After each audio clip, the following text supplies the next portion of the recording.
Bakit ka ba tumatawa, Mima? Okay, ito kasi yun, guys. Napakatarantado talaga magbalita ng no? ng Abante News. Talagang literal na pinahiya, hinadukin. Itong si number 1 senator na si Robin Hood Padilla. So ngayon, guys, ito nga yung balita. Sahin natin. Sabi dito, Robin, nilangaw. Quote and quote, nilangaw. So, nilangaw daw, guys. Ano yung nilangaw? Basahin natin. Sa bawi contempt kay Kibuloy.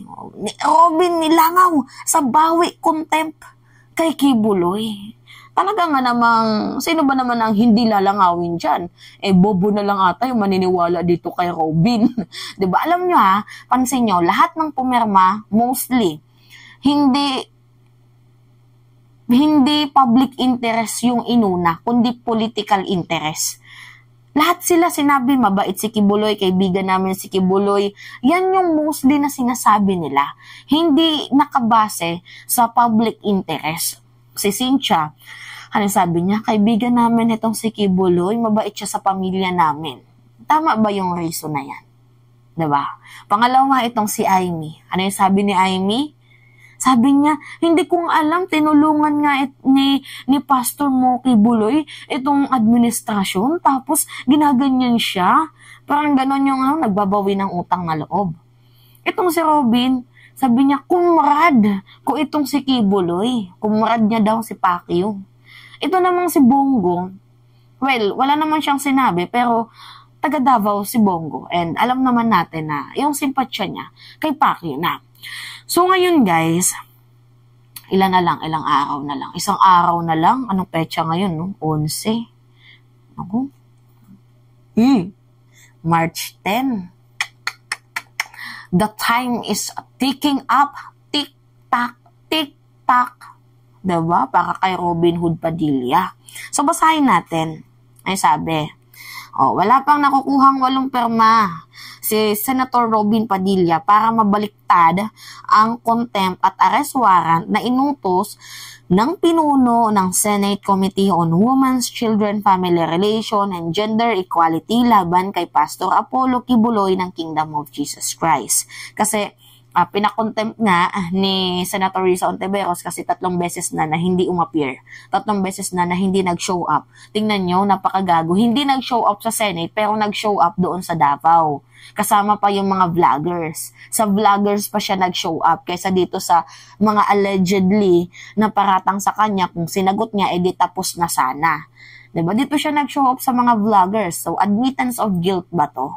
Nakaka-insulto guys, promise. Alam niyo yun, na parang, yun na nga, yung kagaya na sinabi ko sa inyo kanina sa vlog ko, na parang iniinsulto niya itong administrasyon na weak ang ating presidente. Kasi yan yung yan yung sabi ni former President Duterte na may president, weak si Bongbong, bangag si Bongbong. Yan yung yung message ni former President dati kay President Marcos. So ngayon guys, syempre magkaibigan tong dalawang to. Di ano pa ba yung gagawin din ng isa? Di parehas lang sila ng mindset. Tingnan nyo yung PNP, AFP, military forces, hindi ako mapahuli. Weak ang ating presidente. Kasi nga, di ba nag-show up siya doon sa mga vloggers, kasama si former President Duterte, pero sa Senado hindi. So, ano yung message nun? Diba? Na parang sinasabi niya na napaka-weak ng administrasyon kasi hindi nila ako mahuli-huli. Kasi guys, ang akin lang naman dito, hindi siya mahuli-huli kasi wala pa namang warrant. And beside, naniniwala ang ating Pangulo sa rule of law and due process. So, yun. So, anyway, hindi pa guys nakakakalap ng 8 pirma itong si Robin. 4 pa lang po. And kung may pumirma man dyan, I think si Villar. Kasi yung nanay niya pumirma na. I think yung anak pipirma din. Pero it doesn't make sense kasi hindi pa din naabot sa 8. So, I think papatawan talaga to ng warrant of arrest. So, anyway guys, cross our fingers lang. So, inamin ni Padilla nitong Sabado na 3 araw bago matapos ang 7 araw. So, nung binalita to, nung Sabado, pero ngayon, Lunes na. So, 2 days na lang. So, palugit para mabaliktad ang motion ni Senator Risa Ontiveros laban kay Kibuloy. So, ano to hindi naman to si Senator Risa Ontiveros na nagsabi na bigyan kita ng 7 araw. Kailangan mong kompletuhin ng 8 pirma. Hindi, sa batas po yun, guys. So, batas po. So, sumusunod tayo sa rule of law sa usapang contempt. So, sabi pa dito, 4 pa lamang ang nakapirma sa manifestation para mabaliktad ang motion ni Ontiveros. Ito ay sina Padilla, si Senator Cynthia Villar, Amy Marcos, at Christopher Bongo. So, binawi naman ni Senator J.B. Ejercito ang kanyang pirma habang si Senator Grace Poe at Raffy Tulfo tumanggi na awatin ang pag-aresto kay Kibuloy. So, goods kay Raffy Tulfo at goods kay Grace Poe. Kahit sa papaanong paraan, may plus point kayo. Pogi at ganda points sa mamamayang Pilipino kasi kayo pro-people.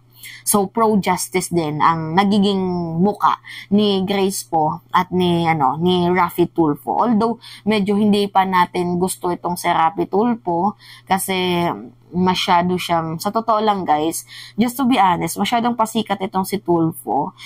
Pero, sa ibang pamamaraan, nagkakaroon din naman siya ng tama. Kagaya ng pagsoplak niya sa 12,000 ghost beneficiaries ng Department of Education. 'Di ba? Yung yung nireal talk niya itong DepEd. So, goods naman na walang issue itong si Tulfo sa usaping corruption, pero syempre, personal life niya na yun, yung about sa kabit-kabit daw na. Yan yung sinasabi ni tawag dito, yung libayan yan. So, personal issue na nila yon. Pero sa usaping corruption, wala pa naman akong naririnig kay Tulfo. Pero ang ayaw ko lang kay Tulfo, masyado siyang mahambog. Which is dapat kung yung ugali mo doon sa Raffy Tulfo in action, dapat hindi mo dalhin dito sa sa Senate. So, yun lang yung akin dito. Ito namang si Grace Poe, wala namang problema ito sa akin. Pero kasi minsan, tao lang din naman ata na nagkakamali itong si Senator Grace Poe. Pero let's see kung ano yung mga eksenang ganap sa susunod pa na buwan. So, sabi pa dito, ang iba pang miyembro ng committee ay sina Senator Nancy Binay, Pia Cayetano, Mark Villar, Senate President, Pro Tempore Loren Ligarda at Majority Leader Joel Villanueva. So, sa 5 senador, si Mark Villar ang posibleng mapirma niya sa manifestation, lalo pat pumirma na din ang kanyang inang na si Cynthia. So, sa ngayon po, busy ang ating mga senador sa mga activity, trabaho pa rin yan. So, paglinggo, iyan na po ang para sa pamilya mo kung sinuswerte ka. Iyan po ang mga public official pag-alalahad ni Padilla. So, anyway guys, huwag na natin itong basahin itong na to. So, yung context kasi dito guys, makakakalap ba? Mabubuo ba ni Senator Robin Hood Padilla itong 8 pirma? So, sa palagay ko, malabo na. May pipirma dyan, siguro isa, si Villar, pero hindi niya na mabubuo itong 8. Kasi ang kailangan majority ng 14, 8. Diba? Kailangan ng 2/3 vote. Kung 7 ang kanyang perma, hindi pa din yan majority. So, may waran pa din yan. Pero kung maka-8 siya, majority, 2/3 vote, pwede na maaresto si Pacquiao. Pero I think, the time is ticking up. Tik-tak, tik-tak, para dito kay Robin Hood Padilla at kailangan niya pang gamitan ng sandamakmak na katalinuhan kung bakit dapat i-abolish, 'di ba? Dapat i-absueldo itong i-object itong contempt para kay Pacquiao. And I think na itong mga natitirang senador na si Pia, si Binay, I think hindi na yan pipirma, 'di ba? Para lang naman sa akin, I think hindi na yan pipirma kasi ngayon Women's Month ngayon. Ang ironic naman na babae sila tapos 'di ba, pipirma sila parang kinakampihan nila ang allegedly criminal ng nirereklamo ng mga allegedly victim na si Pastor Mo Apollo Kibuloy. So ngayon guys, pakiusap sana na huwag Huwag niyong kalilimutan itong mga diputang ayawa ng mga pumirma para ho, 'di ba? Ipaglaban itong si Pacquiao. Huwag niyong kalilimutan itong isyung 'to. 'Di ba? Itong mga walang nonsense ng mga senador. So anyway, yun lamang ho guys, at it's me again, si Mima Alicia Nyo, nagbabalik ulit para sa ating panibagong video.